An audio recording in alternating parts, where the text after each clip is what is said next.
Dulu ketika sahabat punya imam yang lama sekali kalau sholat, sehingga si sahabat yang satu yang petani ini mufarokoh itu memisahkan diri, kemudian imamnya diselip. Itu boleh memang dalam fikih, kamu niat mufarokoh dulu. Mufarokoh itu niat bahwa kamu memutus hubungan dengan imam, kemudian meneruskan sholat sendiri. Singkat cerita dua orang ini berdebat, Mu'ad sama Ar-Ra'i yang penggembala ini. Kamu munafik, sholat kok meninggalkan imam. Terus yang satu bilang, kamu keterlaluan, sholatnya lama sekali. Singkat cerita dua orang ini lapor ke Rasulullah SAW. Uniknya Nabi itu membenarkan yang petani tadi. Kamu Mu'ad jadi masalah, agama ini tidak boleh jadi problem. Kalau kamu ngimami orang jangan lama-lama. Di situ ada ibu-ibu yang ditunggui anaknya yang sedang menyusu, banyak petani yang nunggu macam-macam. Kayak pegawai POM ya ditunggu shift temannya, pegawai Indomaret juga gitu, apalagi Grab mungkin ditunggu penumpangnya macam-macam. Sehingga kebaikannya teman-teman yang kerja serabutan begini juga bergantung kebaikan imam tadi. Kalau sholat itu tidak boleh lama-lama, apalagi wiridan, sholatnya aja nggak boleh lama-lama, apalagi wiridannya. Nah, kadang-kadang orang ngira kebaikan tuh nggak ada sempritnya, ada juga. Sholat tuh ya disemprit sama Nabi, kalau terlalu lama juga disalahkan, karena nanti agama ini menjadi apa? Problem, menjadi problematika. Nah, termasuk kebaikan kita ketika membolehkan ya, atau mentoleransi atau mendukung pekerjaan mulai Grab dan lain-lain adalah agama ini rahmatan lil alamin. Dulu ada seorang sahabat tanya, ya Rasulullah, boleh enggak kita ngegeng di perapatan gitu?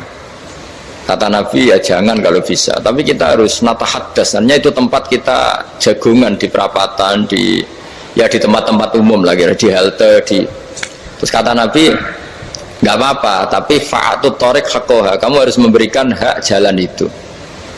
Apa hak jalan itu? Satu, kamu amar ma'ruf, kalau bisa ya nahi mungkar, kemudian bikin suasana orang lainnya menjadi aman. Nah, ini yang catatan. Kalau hitung saja, yang ikut Grab itu berapa ribu? Nah, ini tuh energi besar kalau di atas 100, berapa? 100 ribu. Hitung ya teman-teman di Grab, 100 ribu.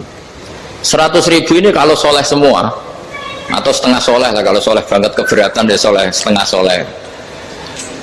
Itu tuh ada, ini sudah saya pikir, ada kebaikan yang menyebar di seluruh Nusantara yang berjumlah 100 ribu. Ini luar biasa. Ada kecelakaan, dia menolong pertama, ada pemerkosaan, menolong pertama, mungkin ada pencurian, ada apa. Maka kata Nabi, kamu kalau harus di jalan itu kamu berkontribusi amar ma'ruf nahi mungkar. Saya sering ke Jogja karena saya mulai 98 di Jogja, ya sering di terminal malam-malam. Saya ketika kecil itu sering diceritain, orang nggak berani ke terminal ini banyak preman, nggak boleh ke terminal ini karena banyak preman. Ya mulai dari Sumatera, Jawa, hampir seluruh Indonesia. Kalau jam sekian sampai sekian sudah nggak berani karena banyak apa? Preman. Itu uniknya, preman-preman itu selain dulu ditangani tentara dan polisi, itu urusan negara ya kali itu, dan kita ngapresiasi. Itu hilangnya yang permanen itu bukan saja ditangani ABRI dan polisi, TNI dan polisi, tapi ditangani kultur. Banyak mulai orang soleh, santri dagangan di situ, ada ojek mangkal di situ, supir taksi mangkal di situ. Terus di sini orang-orang soleh yang menghalau ketika ada perempuan digoda atau perempuan dicopet atau apa. Terus lama-lama jadi kultur bahwa kebaikan ini dominan. Setelah kebaikan dominan ini otomatis menyingkir sedikit demi sedikit. Jadi selain negara ini harus melakukan sesuatu yang seharusnya, yaitu menjaga masyarakat dari kriminalitas, sebetulnya yang paling awet dan paling mudah dilakukan itu tadi, kebaikan harus menjadi kultur bersama. Sehingga kalau terminal kemudian ada mbak-mbak jilbaban yang dagang, terus pak-paknya soleh, ada musola yang hidup, ojeknya juga gitu, terus supir taksinya, lalu kebaikan ini menjadi nilai bersama. Saking jadi nilai bersama, ibu-ibu yang takut atas dirinya, nggak ngojek kecuali pak ini karena terkenal amanah, nggak naksi kecuali pak ini karena terkenal amanah. Dan kita Indonesia itu ingin seperti itu, sehingga amanah ini menjadi nilai bersama dan otomatis menjadi keamanan bersama. Corong Jawa itu tego nitipno anake karena dijamin aman, tego nitipkan istrinya juga karena dijamin aman. Nah kalau kebaikan ini juga menjadi satu nilai jual dan kita bisa mengawal secara serius, itu alhamdulillah betul. Nah dimulai dari mana? Satu, mental kita takwa. Kedua, sistem sosial, bahwa kita terkoneksi oleh indukan ya, juga terkoneksi oleh kepolisian. Maksudnya karena kita terdaftar, kalau ada anak hilang kan tinggal ini yang bawa wahyu misalnya. Nah, jadi saya mohon, semohon-mohonnya, kebaikan ini harus jadi nilai bersama. Setelah terminal tuh banyak orang baik, otomatis yang ini tuh menyingkir itu. Akhirnya apa? Nanti yang bos-bosnya toko itu ya hanya nitipkan sama orang soleh, yang mau nge-grab juga hanya titip sama yang soleh, begitu seterusnya, sehingga jadi siklus kebaikan yang bersama. Nah ini yang dimaksud Quran, wa tamiru bainakum bima'ruf. Iktimar itu namanya urusan bersama ya, saya ulang lagi ya. Jadi orang Arab kalau bilang iktimar itu urusan bersama, sehingga bahasa Arabnya konferensi besar itu kalau di NU disebut apa? Muktamar. Muktamar itu menjadikan urusan publik dirembuk, itu namanya apa? Muktamar. Nah diantara kebaikan yang diinginkan Islam itu wa tamiru bainakum bima'ruf. Urusan kebaikan ini menjadi urusan apa? Bersama. Ya saya contoh itu kecil saja, itu mesti dikandani sama orang-orang tua, jangan di terminal ini sampai jam ini, jangan di perapatan ini ketika sudah jam begini. Tapi barokahnya orang soleh bertebaran di mana-mana itu. Yang tukang grab ya di mana-mana, yang penjaga toko ya banyak yang soleh, yang ngojek, yang macam. Sehingga di terminal itu nyari tempat sholat ya gampang, cari tempat duduk ya gampang, nyari orang amanah ya gampang. Bahkan lama-lama yang nggak amanah ini nggak laku. Dan ini yang kita inginkan. Dan ketika nggak laku, akhirnya dia kalau ingin laku harus amanah, atau ingin laku harus tobat. Nah agama ini urusan bersama, sehingga Allah mengistilahkan wa tamiru bainakum bima'ruf. Jadikan kebaikan ini urusan bersama. Sehingga karena ini urusan bersama, ketika kita jadi kiai juga harus, kalau misalnya tadi ada Gojek kok makmum, atau Grab kok makmum, atau super bis kok makmum, kiainya harus cepat sholatnya, jangan baca surat Baqarah, nanti diomel-omelin apa penumpangnya. Begitu juga ibu-ibu menyempatkan jamaah, waktunya ada lama, di rumah sudah ditunggu anaknya yang masih menyusu. Makanya Nabi ngendikan idza amma ahadukum as-sholata falyukhaffif. Kalau kamu jadi imam, sholatnya harus relatif cepat. Fa inna fihim ad-dhaif badal hajat. Di antara makmum itu yang banyak punya urusan. Selain ada yang lemah, ada yang punya banyak urusan.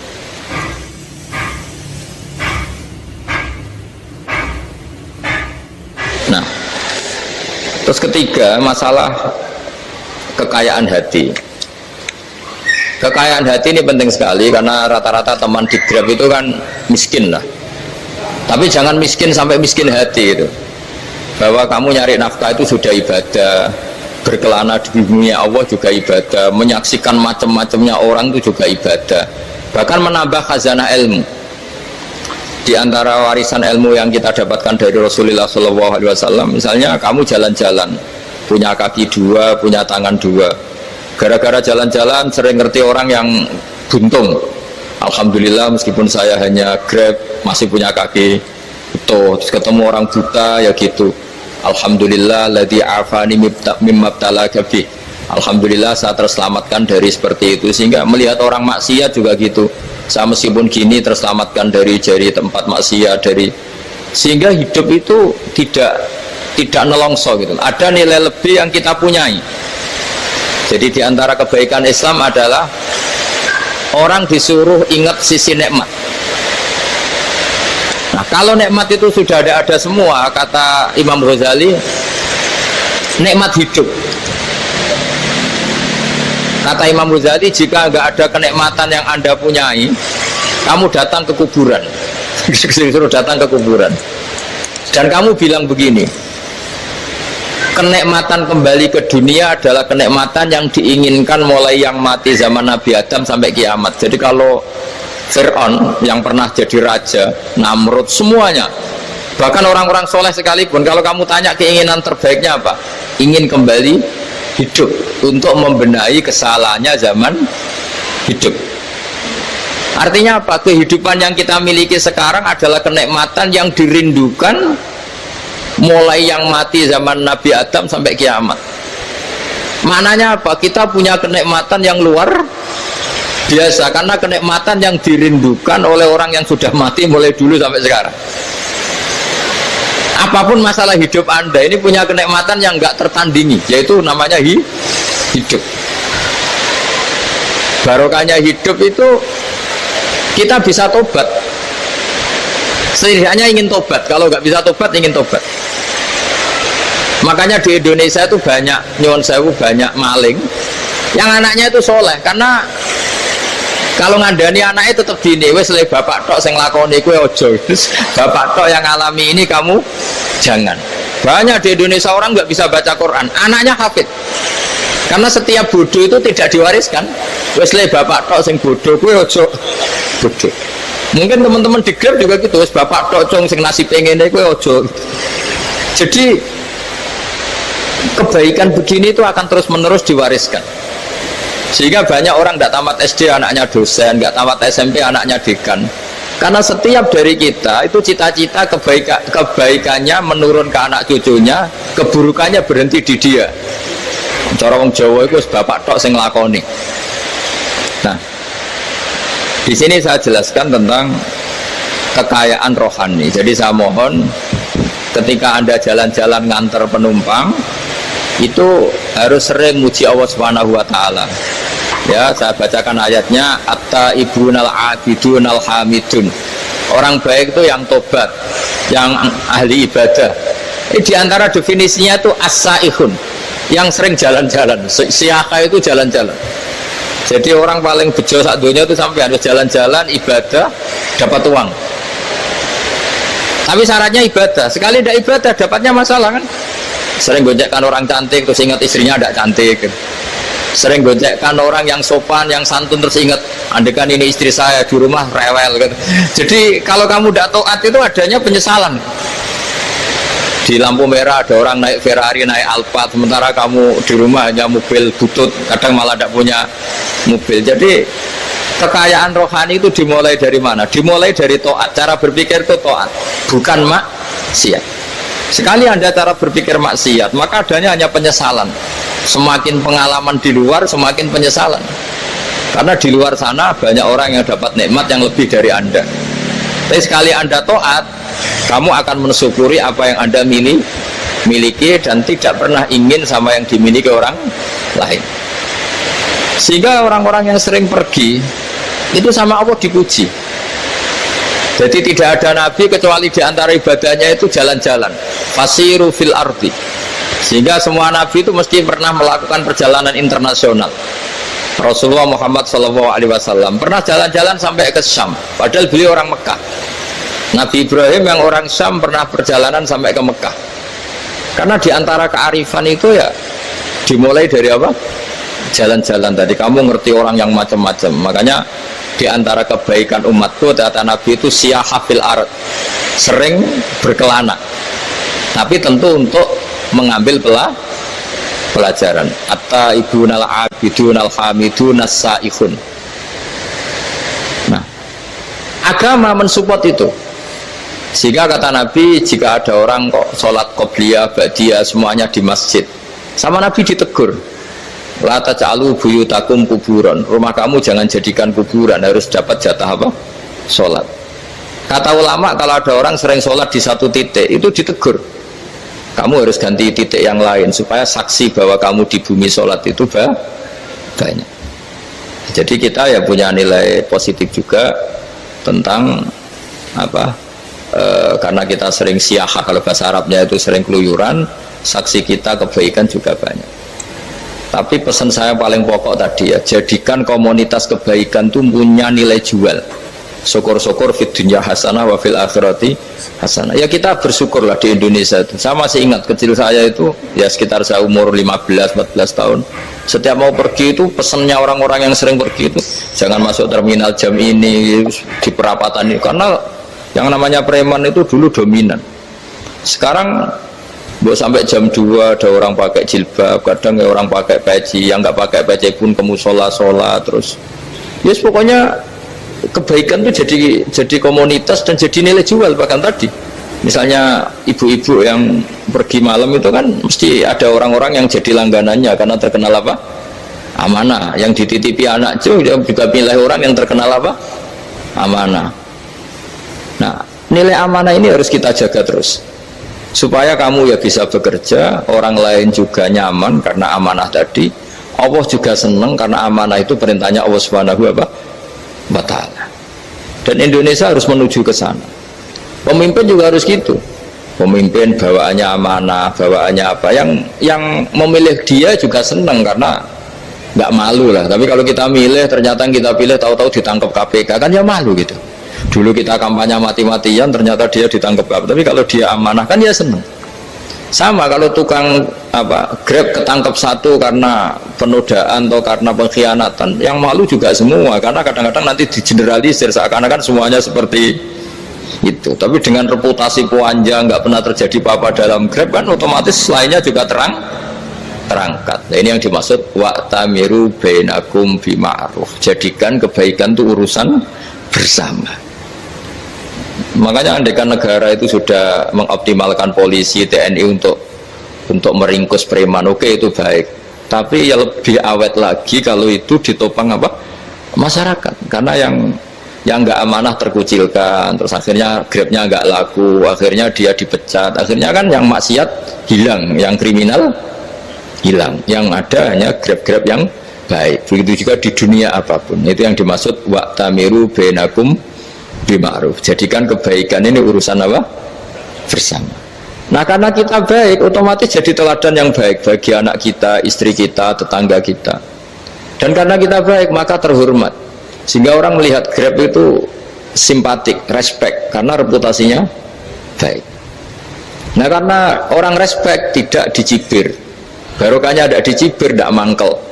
Barokahnya tidak mangkel, tidak saling ejek, bahkan tidak saling bunuh. Coba kalau kita jelek, dicibir orang, kita dalam keadaan mabuk, tidak terkontrol, bunuh. Jadi efek dari maksiat itu begitu buruknya, sehingga penelitian itu mengatakan kebanyakan kecelakaan ya pemicu utamanya rata-rata ya nyupir dalam keadaan mabuk. Beberapa nyuwun sewu kasus-kasus kriminal rata-rata ya dipicu oleh hal-hal seperti itu. Makanya meskipun di luar saya tolong hindari narkoba, hindari hal-hal yang maksiat supaya pekerjaan Anda ini barokah.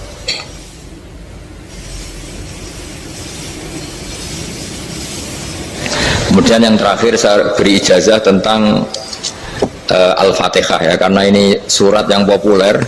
Kalau saya ijazahi Quran 30 juz pasti sampean nggak hafal. Atau ijazah surat Baqarah, kalau mau Baqarah mau. Ijazahi surat Baqarah mau 2 juz setengah. Mau Mas Asep? Yang Fatihah aja yang gampang ya. Nah, ya kulhu Fatihah ini paket ringan ini. Tapi pahalanya apa? Besar. Ini beda ya, artinya selama ini mungkin Anda baca tapi monoton ya. Tapi ini saya bacakan teks aslinya tentang istilahnya itu mazaya itu kelebihannya Fatihah. Saya baca Arabnya dulu, nanti ini terakhir ijazah. Tadi kan saran-saran umum tentang sosial ya, pokoknya jadikan kebaikan itu punya nilai sosial yang baik lah. Jadi nanti orang yang nggak amanah nggak laku ya, calon bupati, gubernur, presiden yang nggak amanah juga nggak laku.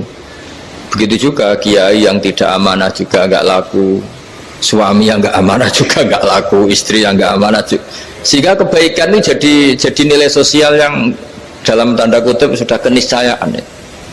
Yang diinginkan Allah itu seperti itu, bukan kebaikan yang dipaksakan karena kekuatan negara. Maksudnya kalau bisa kebaikan itu tidak usah dipaksakan. Memang sudah satu kebutuhan. Kayak cerita-cerita di negara maju itu, bahkan apapun jatuh itu nggak ada yang ngambil apa itu. Makanya gambarannya Mekah Medina kan gitu kan, barang jatuh nggak ada yang berani ngambil itu, saking sudah jadi sistem. Sehingga banyak negara di Eropa itu yang sampai nggak punya tentara, nggak punya polisi karena kebaikan sudah.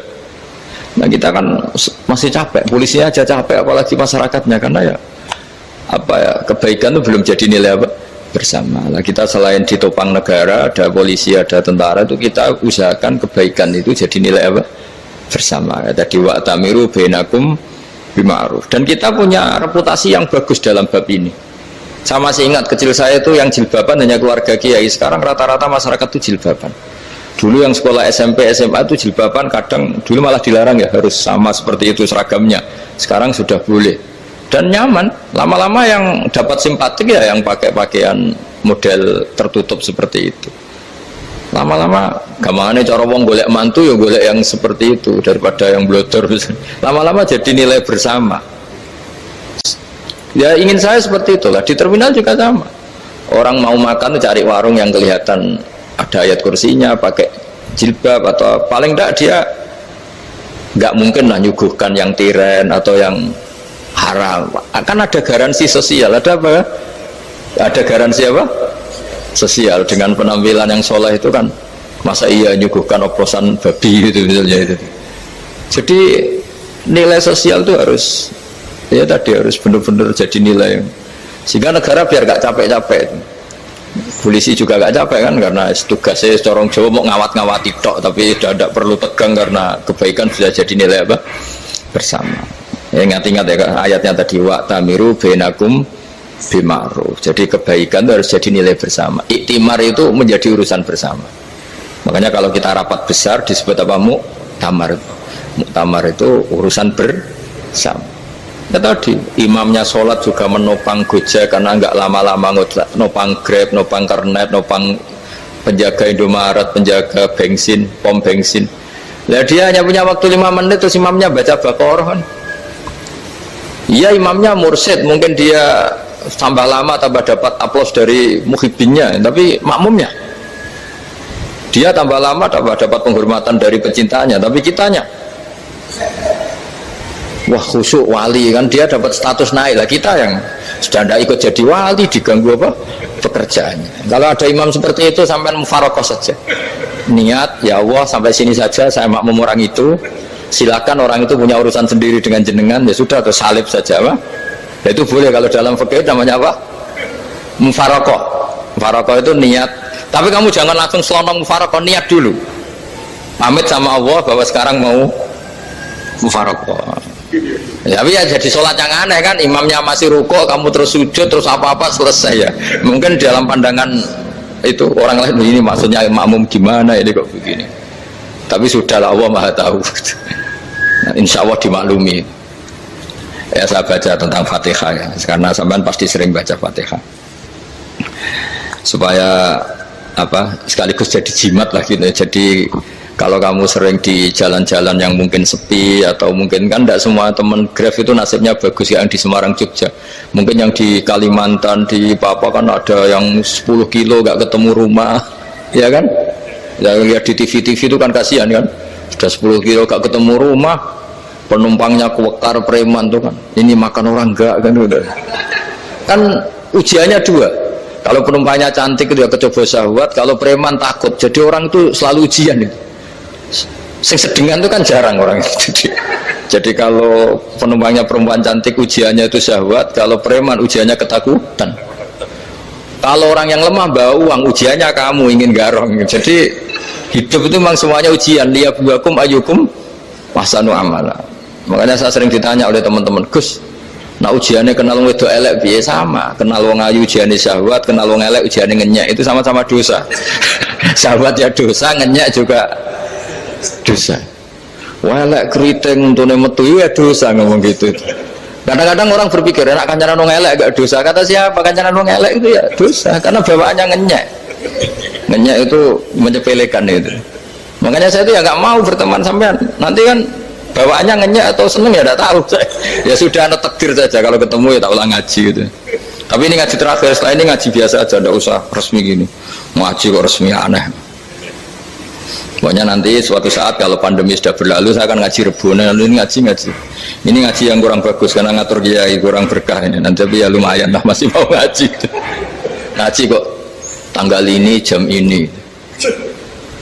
Sekarang suatu saat kamu tak panggil, Mas Wahyu datang ke sini jam ini, tidak mesti bisa. Mungkin pas ada acara apa, oh, maaf ke sini pas ngecek pas apa. Jadi ya sudah, tapi tak maafkan, enggak apa-apa. Takdir ya. Tak bacakan supaya sampean tahu keramatnya bismillah. Nah, sebelum saya bacakan bismillah Fatihah, tak beritahu tentang ilmu tafsirnya karena ini penting sekali. Fatihah itu dawuhnya Allah, tentu itu dawuhnya Allah. Saya ulang lagi, itu kalam Allah. Tapi yang sudah diberikan kesampaian ke kita semua. Sehingga seakan-akan itu menjadi dawuhnya kita ke Allah. Jangan salah loh ya, Fatihah itu dawuh Allah tapi sudah diberikan ke kita, sehingga posisi kita itu yang punya itu. Nah, kenapa ini perlu dijelaskan? Karena nanti ada kalimat iyyaka na'budu wa iyyaka nasta'in. Kalau itu masih kalam Allah, berarti Allah ngomong ke kamu, ngendikan ke kamu, kepadamu aku menyembah. Masa Allah menyembah kamu? Nah, sehingga ilmu tafsir itu menyelesaikan itu dulu ya. Saya ulang lagi ya, sebelum sampean sering baca Fatihah, aku yakin ya sering baca, tapi barokahnya tidak paham itu tidak pernah janggal. Enggak paham itu ya penting supaya tidak iskal, tidak janggal.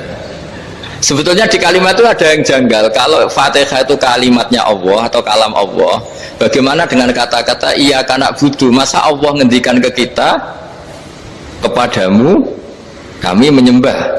Masa Allah menyembah kita? Maka penyelesaiannya secara ilmu tafsir gimana? Semua ulama mengatakan, bukan satu dua, semuanya mengatakan di Fatihah itu semuanya diberi kawalan kalimat. Saya ulang lagi ya, di Fatihah itu semuanya diberi awalan kalimat qulu, katakan wahai hambaku begini ya, katakan wahai hambaku begini. Nah, begini ini pelajaran dari Allah yang sudah diberikan ke kita. Terus kita mengatakan bismillahirrahmanirrahim, alhamdulillahirabbil, termasuk kita mengatakan iyyaka na'budu wa iyyaka nasta'in. Jangan bayangkan Allah ngendikan ke kita. Kalau Allah ngendikan kita berarti gini, hei wahyu ihdinas siratal mustaqim, tunjukkan saya jalan yang benar. Nah, nanti kamu terus, ya Allah, Anda aja minta tolong saya minta tolong siapa? Kan jadi panjang kan. Ya, saya ulang lagi ya. Jadi itu di Ulumul Quran diterangkan gimana? Sebelum baca Fatihah ya, Fatihah itu kalamullah, ngendikane Allah, tapi yang sudah diajarkan ke kita dan sudah milik kita, sehingga kalimat itu menjadi milik kita. Tapi ya kalamullah, tetap kalamullah, tapi sudah menjadi milik kita. Udah paham ya? Ya pinter nah. Ya, karena kalau tanpa penjelasan seperti ini Anda akan iskal. Bagaimana Allah, iskal itu janggal, bagaimana Allah mengatakan iya karena butuh, kan jadi aneh ya. Ya, jadi tak jelaskan secara ilmiah ya. Jadi kata ulama-ulama tafsir, ayat-ayat Quran seperti ini sebetulnya dimulai dari qulu apa? Meskipun nggak dilafatkan. Itu kan sama dengan qul huwallahu ahad Muhammad, katakan kalau Tuhan itu satu. Ya, namanya Quran itu kan kalam Allah, membina nabinya, membina umatnya. Makanya dikatakan atau enggak, di sini tersembunyi kata qulu, katakan. Ya, jadi ya ibarat apa itu? Kamu ngajari anak kamu lah, panggil jenengan bapak kulo. Itu maksudnya anak itu, kalimat itu kalimat kamu, tapi kamu ajarkan ke anak kamu. Terus anak kamu bilang, Pak jenengan bapak kulo. Nah, ketika kamu mengatakan jenengan, bukan kamu mengatakan jenengan anakku, berarti anakmu itu bapakmu, kan lucu kan. Anak kamu ajari jenengan bapak kulo, kamu engkau bapak saya. Terus anak kamu mengulang, jenengan atau kamu bapak saya. Berarti itu kalimat yang kamu ajarkan, tapi sekarang sudah milik anak kamu. Kalau itu kalimat kamu kan lucu, masa anak kamu bilang bapak? Nah, itu seperti itu. Jadi ulama memberi solusi atau jawaban iyyaka na'budu wa iya, itu sebelumnya ada kata-kata qulu, katakan wahai hambaku, hubungan kamu dengan saya adalah katakan iyyaka na'budu wa iyyaka nasta'in. Terus hubungan kamu dengan saya katakan juga dalam doamu ihdinas siratal mustaqim. Jelas ya, jadi itu kalam Allah yang sudah milik kita karena diajarkan Allah untuk kita. Dong ya? Ya sudah dong ya, gak jelas ya. Tapi bagus, nggak jelas itu bagus. Kalau kamu jelas nggak jadi digrab, jadi gubernur. Min azimi fadliha kasratu asma'iha wa fadlil ukhra. Ini cerita dramatisnya surat Al-Fatihah. Qala Abu Hurairah radhiyallahu anhu inna iblisa ranna khina unsilat Al-Fatihah. Jadi iblis itu begitu kesakitan. Ini kitab Abwaabul Farad karangannya Syekh Muhammad Alawi, juga kutipan dari beberapa kitab. Yang jelas beliau sendiri juga ngutip dari beberapa riwayat di beberapa hadis. Halaman 1, 2, 3. Ketika Fatihah turun itu iblis kesakitan. Kayak orang sakit gigi lah, tersiksa sisanya karena turunnya surat apa? Al-Fatihah. Artinya kalau Anda baca Fatihah dijiwai, maka Anda melemahkan setan, melemahkan iblis. Wa qala Mujahid khina unzilat Fatihatul kitab ronna fastama indahu asyayatin. Jadi ketika Fatihah itu turun, iblis itu terkapar lah kira-kira, sampai dijenguk banyak setan. Jadi kemana di ICU lah kira-kira gitu kalau sekarang itu, entah COVID entah enggak tahu, pokoknya di ICU sampai dijenguk banyak setan. Enggak tahu bawa apa enggak tahu, pokoknya dijenguk banyak setan. Mana yang nyangoni karena ini apa? Ketuanya apa? Pingsan, sakit. Jadi iblis itu sakit sampai dijenguk anak buahnya setan-setan. Ya, semoga kalian semua tidak kenal setan. Kalau kenal berarti teman, apa?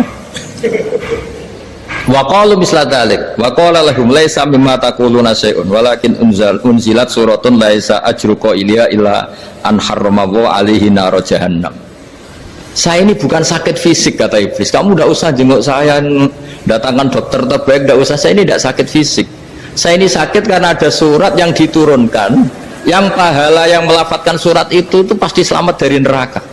Padahal misi terbesar saya ini supaya manusia masuk neraka. Sekarang punya tamengnya. Mulai pusing kan? Ya seperti orang lah, goda sampeyan ternyata sampean setia, itu kan pusing. Nah ternyata tidak setia, itu yang akhirnya ribet kan itu. Jadi iblis itu cita-cita terbesarnya kan semua orang itu masuk neraka. Nah sekarang turun satu surat yang gara-gara surat itu siapapun yang baca dijamin selamat dari neraka. Jadi walakin unzilat suratun laisa ajru qailiha illa an harramallahu alaihi nar jahannam. Karena jadi dia shock lah itu, kalau orang di Jawa itu bilang shock. Aduh sial nasib saya ini umat nggak bisa saya goda lagi karena punya tamengnya tadi punya. Qad batala kaidukum wa makrukum. Rekayasa kalian sekarang itu tidak ada gunanya semua. Nah, ini alhamdulillah di Indonesia kelihatan kan banyak yang miskin, banyak yang susah. Tapi selagi mereka masih sholat, itu keinginan mencari halal itu masih tinggi. Kayak apa kita di tengah kota, jauh dari anak istri, jauh dari tetangga.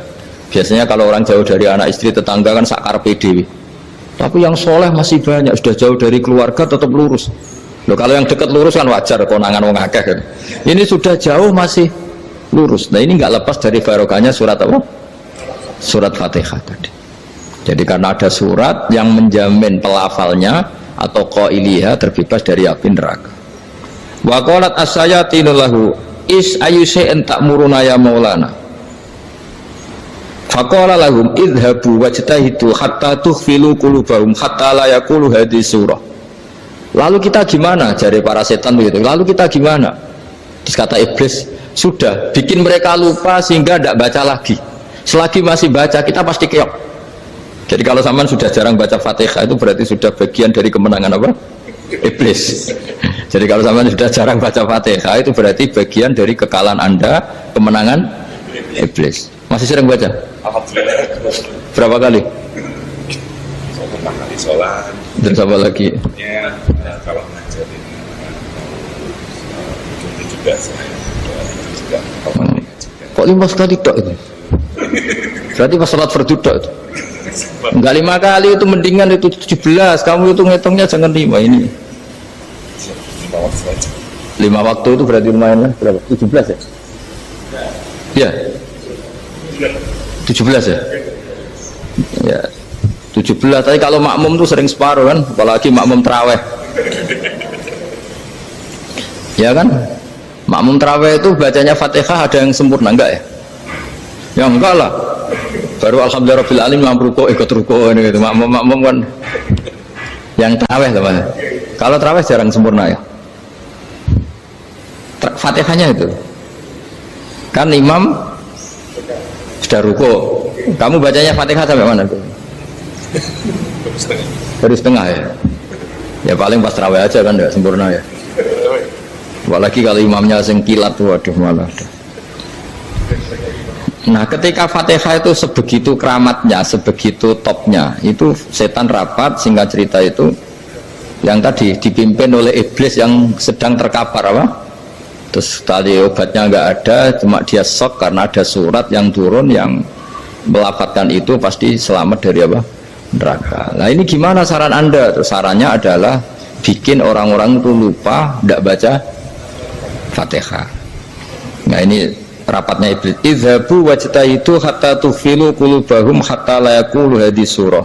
Kala yuksiru qira'ataha wa la yakunu lahum ajrun wa thawabun bal yakunu lahum adzabun wa iqabun.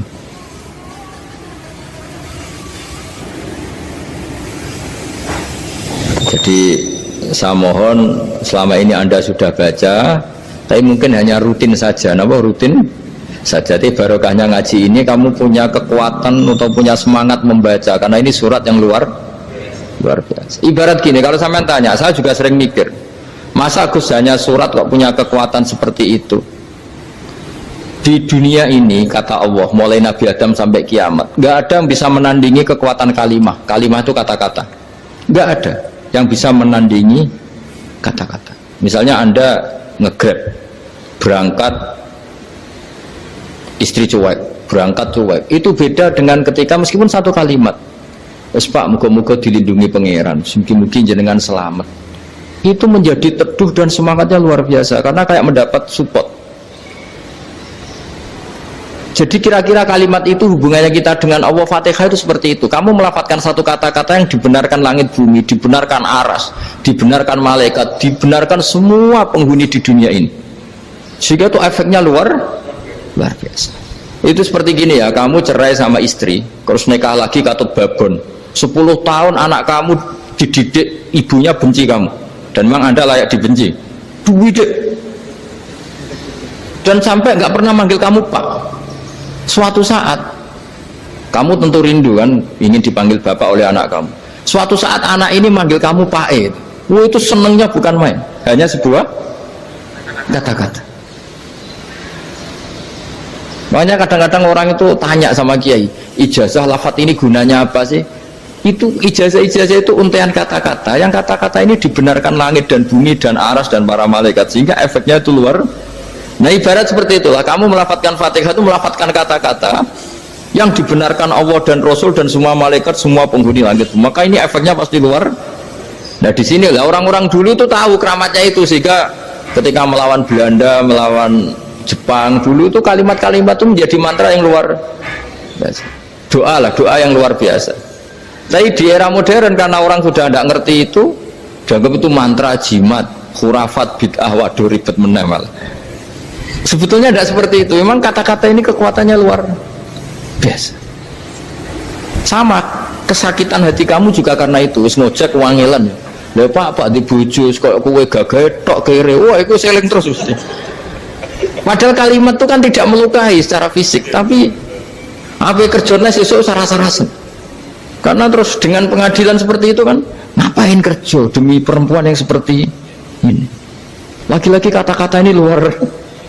Nah bayangkan kalau kata-kata itu adalah kalimat yang diajarkan Allah lewat Rasulnya, lewat malaikat Jibril. Kayak apa kekuatannya itu? Nah, kira-kira Fatihah itu gitu. Kalimat yang baik, kalimatan thayyibah diajarkan oleh Allah dan Rasul. Kayak apa kira-kira kekuatannya? Pasti luar biasa. Wong support yang dikatakan istri kita, anak kita aja luar biasa, apalagi ini support yang diajarkan Allah dan Rasul. Ya makanya saya mohon kalau baca Fatihah, baca kalimah-kalimah thayyibah ketika sholat itu dijiwai. Ya misalnya Rabbana lakal hamdu mil'us samawati wa mil'ul ardi wa mil'u ma syi'ta min syai'im. Engkau zat yang layak dipuji, dan pujian ini memenuhi langit dan bumi. Karena kita tahu nggak ada sejengkal di alam raya ini kecuali di situ ada rahmat Allah. Misalnya kamu bisa lewat sampai rumah saya, kamu mungkin anggap biasa saja. Coba kalau ngalami likuifaksi, tahu-tahu bumi ini ambles, bisa ngelewati yang likuifaksi itu luar Tanyakan orang pernah ngalami likuifaksi di Sulawesi, itu melihat bumi bisa diinjak gak ambles itu, wah luar. Sampean gak ngalami itu sehingga lewat bumi ya biasa aja. Coba kalau ngalami seperti tidur, ya biasa aja. Coba kalau ada gempa, bahwa bumi tenang ini sudah nikmat yang luar biasa. Masa kamu ngakui nikmat nunggu digituin? Ya kan? Nah, makanya baca Fatihah dijiwai lah, bahwa ini kalimat yang luar biasa. Nah, saya teruskan ya.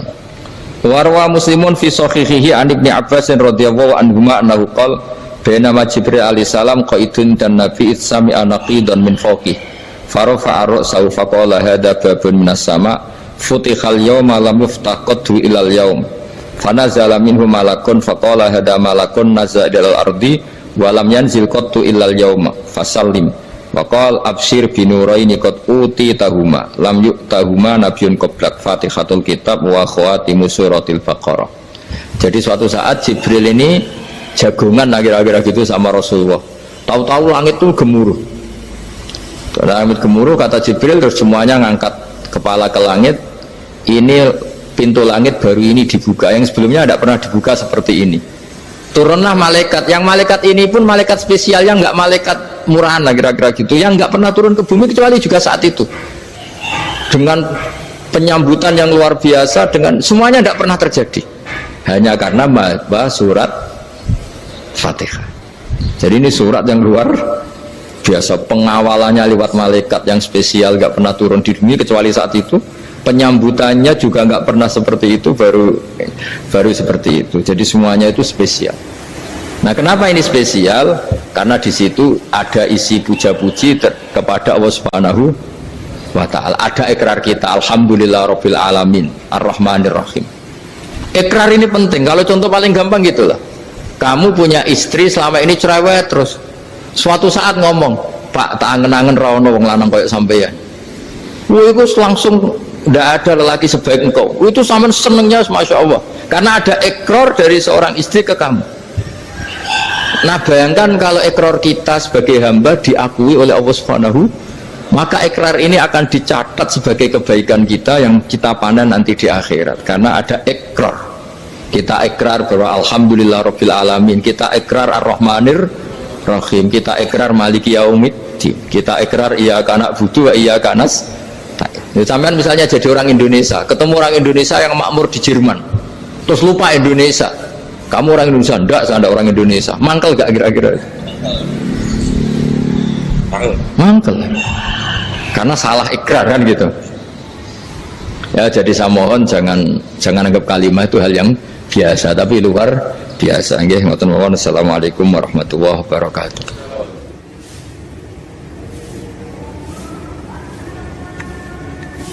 Saya berkali-kali kampanye di mana-mana lah, kampanye dan menganjurkan. Di antara catatan dalam Suhufi Ibrahim wa Musa kan ada kan di Quran itu yang dinamakan lampiran-lampiran wasiatnya Nabi Ibrahim dan Nabi apa? Musa. Itu di antara catatannya begini, orang yang punya akal itu adalah orang yang bisa menikmati sesuatu yang baik. Misalnya gini, contoh gampang gini, kamu punya anak pertama atau punya anak yang masih kecil, itu gendong tuh senangnya bukan main, melihat anak sehat tuh senangnya bukan main. Mungkin saat itu banyak orang yang sedang maksiat dengan perempuan nakal atau dengan teman-teman nakalnya, yang nganggap seperti itu tidak nikmat. Tapi andaikan ini ditimbang ya ditimbang, yang maksiat tulan misalnya paling ukuran bahagianya itu 70%. Tapi yang ini, yang nimang anak baru lahir atau masih kecil, corong Jawa ngeloni anak, bisa saja bahagianya itu sampai 100%. Artinya selama ini kesalahan kita adalah nganggap maksiat itu pasti menyenangkan dan taat itu tidak menyenangkan. Makanya saya berkali-kali fatwa, untuk melawan kenikmatan maksiat, orang harus terbiasa menikmati taat, menikmati kebaikan. Jangan kira kita nimang istri nikmat, nimang anak nikmat, ketemu teman yang lama tidak ketemu juga nikmat. Artinya kita akan melewati berjam-jam untuk jagungan sama teman, sama anak, sama istri. Dan itu harus kamu nikmati supaya mengganti tidak berkebutuhan nikmat yang lewat jalur maksiat. Jadi saya mohon sarana-sarana yang menyenangkan itu, yang taat itu kita maksimalkan. Makanya bapak saya tuh sering pesen, kowe nak ngaji sing guyon, sing seneng. Nanti wong maksiat tuh karena cari kesenangan. Coba kalau kesenangan itu sudah didapatkan saat taat, maka tidak butuh lagi kesenangan yang berbentuk maksiat. Makanya orang-orang wali dulu kalau sudah sholat itu gak bisa berhenti karena merasa nikmat. Makanya Nabi pernah ngendikan wa qurratu aini fi sholat, nyaman saya itu kalau sedang sholat. Itu tadi. Bayangkan kalau besok itu pasti mati. Makanya latihannya harus gitu. Bayangkan besok itu pasti mati. Berarti itu hari terakhir kamu. Ya, hari dengan merasa hari terakhir itu kalau kamu maksiat kan malu. Waduh, mati pas. Makanya sholli sholata muwaddiin. Kamu sholat seakan-akan itu sholat terakhir. Dan bayangkan akhirat tuh wa'mal li akhiratika ka'annaka tamutuhu, dan bayangkan akhirat tuh besok kamu mati. Sehingga ketemu istri ya seneng karena ini pertemuan terakhir, ketemu anak ya seneng ini pertemuan terakhir, sholat juga tenanan karena ini sholat terakhir. Sehingga kalau mau maksiat tuh takut, jangan-jangan ini kehidupan saya terakhir kok tak pakai seperti ini. Nah, jadi diantara resepnya itu apa tadi? Nganggep ya ibadah itu menyenangkan. Nah, gitu. Terus pinter.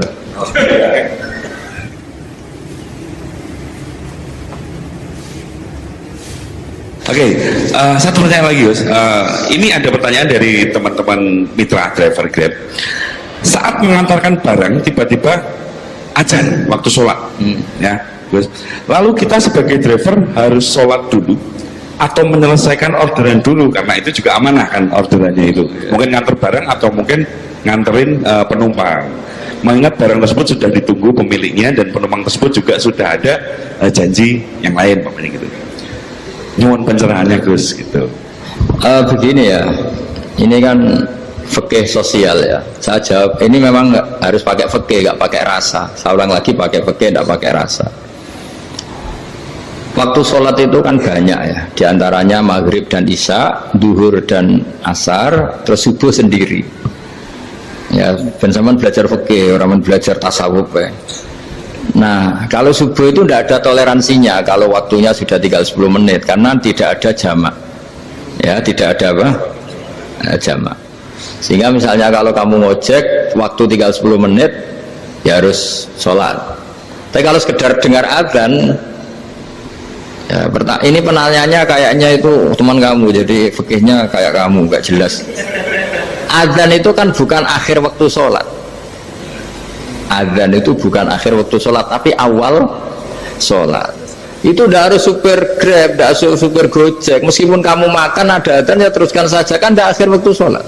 Anda menerima tamu, gendong anak, atau sedang nyupir, atau sedang bercengkrama sama teman. Kalau ada azan ya nggak apa-apa, misalnya diteruskan. Kan bukan akhir waktu sholat. Yang benar-benar ditinggalkan itu kalau waktu sholat misalnya tinggal 7 menit.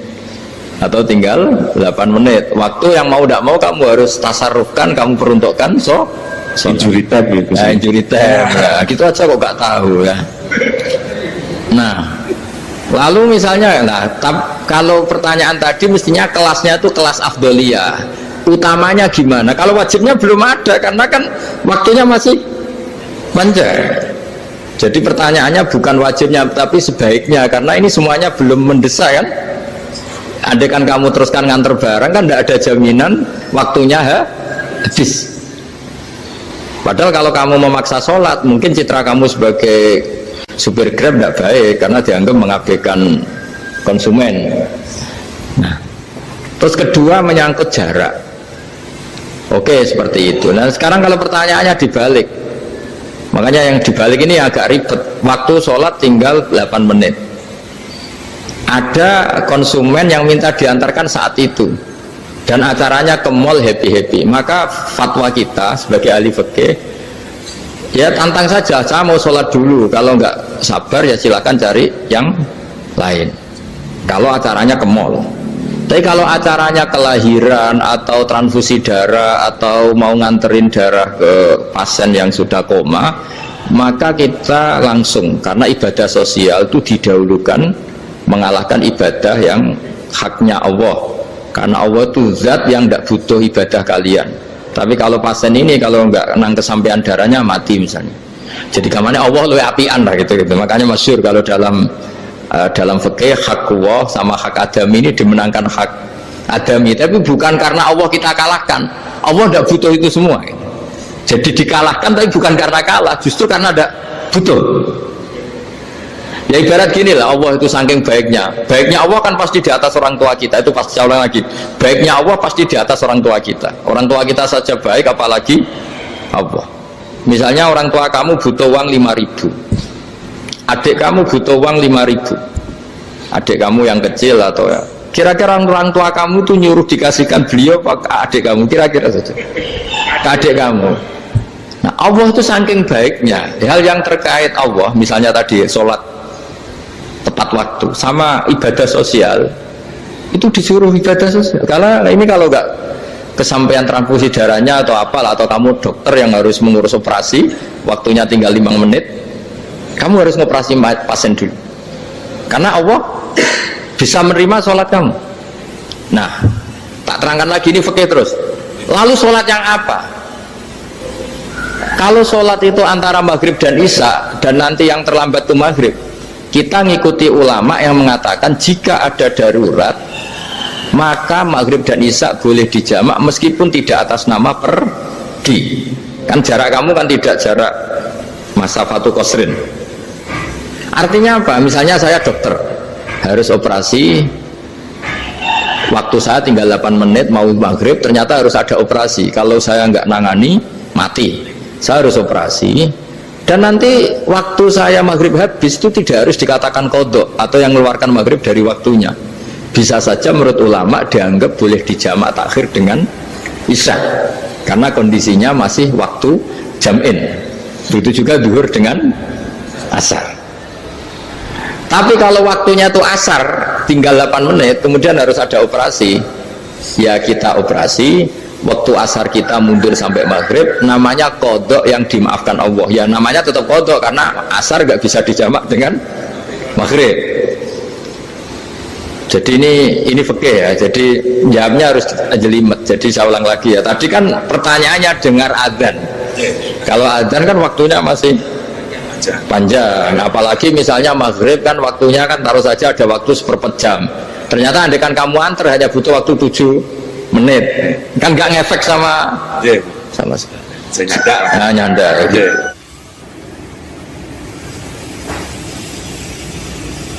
Kalau ada driver dapat orderan food, nganterin makanan, tapi makanannya non halal, itu pakai pripun. Nah makanya itu tadi, kamu tahu betul kalau itu non halal loh? Kalau itu sudah tahu pasti non halal. Nah, ya, daging Tyrannosaurus, nonton mungkin. Makanya tadi itu memang PR kita di semua profesi. Saya ulang lagi, itu PR kita di semua profesi. Jadi ya itu makanya pentingnya istighfar tuh di situ tuh sudah kita sebagai ulama menghalalkan tidak mungkin, mengharamkan kamu juga demo, ini pekerjaan bis gitu. Tapi yang jelas itu tidak bisa dihindari. Ya sama lah seperti orang di bis itu. Kadang-kadang kan didoain semoga semua penumpang hasil ke tempat masing-masing, dan kalau ada copet berarti kan doain copet juga hasil tujuannya. Jadi di semua profesi itu resikonya. Makanya tadi saya bicara tentang fikih. Kaidah umumnya menolong maksiat itu bagian dari maksiat, menolong taat itu bagian dari taat. Mau tidak mau harus ada hukumnya. Setidaknya barokahnya tahu hukum. Kalau kita salah belum istighfar gitu, sudah salah nggak merasa salah gitu. Jadi barokahnya tahu hukum itu paling enggak kan kita ya istighfar lah. Kan ya tadi seperti paket misalnya, kan ada saja orang paket yang jelas-jelas barangnya itu haram, tapi atas nama profesionalitas kan mungkin tetap dikirimkan, tapi barokahnya ngerti hukum dia istighfar. Nah tapi karena kalau kita menyarankan sudah ada usah pekerjaan yang lain banyak nanti kan rai-rai potongan tawakal jika ada ngono kan ya repot deh. Nah kalau kita kiai guys gak apa-apa, serius pangeran suge. Menurut sampean saya ternuntut Gus, saya karena fatwa jenengan saya sekarang miskin, ini gimana pertanggung jawabannya? Ya ribet kan. Tapi saya ulang lagi, itu seninya ngelola kehidupan semuanya seperti itu. Jadi makanya kita nggak pernah berhenti berdoa Rabbana dzolamna anfusana, karena dalam sisi semua hidup kita pasti ada unsur nggak benernya gitu. Ya saya ulang lagi, pokoknya kaidah umumnya itu menolong taat itu ya ikut bagian dari taat, menolong maksiat ya bagian dari maksiat. Tapi ya tadi ya kita harus istighfar kan. Cuma tadi yang jelas-jelas maksiat dan kita tidak tajassus. Saya ulang lagi, tidak tajassus itu neliti wong nanti jelimet. Jadi misalnya ada perempuan mau ngojek ke sini ya jangan terus aja, jangan tanya detail. Itu apanya mbak? Hubungannya dengan kamu apanya? Wah ya ribet kalau jadi kepo.